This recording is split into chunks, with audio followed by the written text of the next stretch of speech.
Well, thank you so much for tuning in for another edition of our toy review.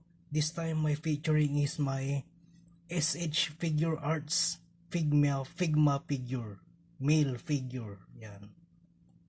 So kung mapapansin nyo, wala siyang gaanong detail, tapos ano lang siya, hugis babae lang siya, as in female. Actually, wala siyang masyadong mga wala siyang masyadong mga mga detail articulation, tapos hindi masyadong painted. So ang color lang niya ay isa lang siyang yellow color actually. Yan lang. So para lang siyang manikin na parang Barbie ganyan.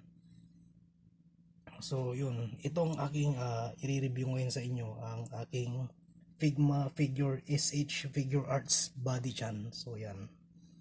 So okay naman siya actually. Maganda rin yung pagkaka-painted sa kanya, tapos yung kanyang mga guhit-guhit or wala din siyang masyadong mga detail, pero meron siyang mga joints articulation. Yan. So dito rin maganda rin yung pagkaka-paint job sa kanya. Yan. So actually wala siyang masyadong kadita-detalye kasi isang na lang siyang SH Figure Arts. Kumbaga female figure na hugis babae lang siya. So yan. So meron din ako extra dito. Yan. So yan, dalawa sila. Yan. So yun, ang different lang niya talaga dito ay yung asin color lang talaga siya. Yan, ito medyo maputi, tapos ito medyo yellow yung color niya. So yan. So yan.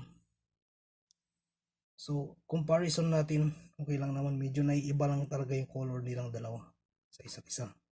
So yun. So actually maganda rin siya. Ito ay made in China. So yun, galing to sa China. So in-order ko pa talaga to sa Lazada kasi wala na kayong makikitang ganitong klaseng figure sa mga mall. So sa China lang. So ilang araw din, ilang buwan nyo rin tong hihintayin bago nyo to ma-order. So yun, medyo may kamahalan din. Hindi ko na rin alam kung ano yung price na naibigay dito. So kung titignan nyo naman siya, okay naman siya. Para di siyang mga action figure ganyan. So pwede nyo siyang i-shape sa mga ibang meal, kung ano yung mga hugis-hugis niya. Actually, anime to eh. Anime Figma figure talaga siya. Ng female talaga siya. So yun, wala din siyang hair, wala din siyang clothes. Para lang siyang manikin na parang nakikita nyo lang sa mall. Yan. So okay lang naman siya, tingnan natin. Yan. Yung face niya okay din, no eyes. Tapos yun, no clothes. Tapos yung kanyang shape, yan, body shape. Yan, napaka sexy niya talaga. Tapos dito, very very good. Yan. So yan, actually to. Yan, maputilin din tong isa. Yan. So parehas lang din. Magkaiba lang yung color, yung different ng color nila sa dalawa. Yan. So yun, tingnan natin yung mga tingnan natin yung mga feet niya. Ayan, yung feet, arms, tapos yan. So yun ang kanyang articulation, na igagalaw yung kanyang head. Yan, back and forth, pwede mo rin siyang i-rotate, ganyan. Tapos yung kanyang arms, yan. Yung mga ibang ganito kasi madaling makalas eh, kaya iniingatan ko rin. Ayan, medyo malutong pa.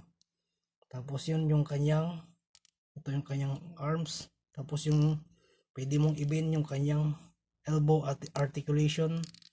Tapos yun, nagagalaw din yung kanyang arms dito. Yan. Tapos meron din siyang dito, yung parang bicep swivel, or yung yung